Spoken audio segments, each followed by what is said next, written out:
अस्सलाम वालेकुम जी। मारिया बी का बहुत ही प्यारा आर्टिकल लॉन फैब्रिक पे। हमजा भाई ये मॉडल पिक्चर दिखाएं जरा इसकी क्लोज करके। ये इसकी मॉडल पिक्चर आप इसकी अनबॉक्सिंग करके दिखाते हैं आपको।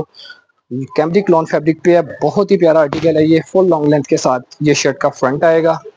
ये इसके सेंटर में लेजर कट के साथ हमने जो है ना ऑर्गेन्जा जो है ना ऐड करवाया है। इसका जो गोल सर्कल है, ये इसके फ्रंट दामन का पैच आएगा। अगर आप लेंथ इंक्रीज करना चाहें तो ये फ्रंट दामन का पैच ऐड कर सकते हैं। ये इसके स्लीव्स हैं, स्लीव्स भी बहुत ही प्यारे हैं। ये इसके स्लीव्स हैं और साथ ये स्लीव्स का पैच आएगा। ये भी ऑर्गेन्जा फैब्रिक पे है, ठीक है। उसके बाद ये इसकी बैक साइड है और साथ ये बैक दामन का पैच आएगा। ये इसकी चाक्स की पट्टी है। ये ट्राउजर है और ब्रीजा नेट फैब्रिक पे इसका दुपट्टा है। ये दुपट्टा आएगा इसका।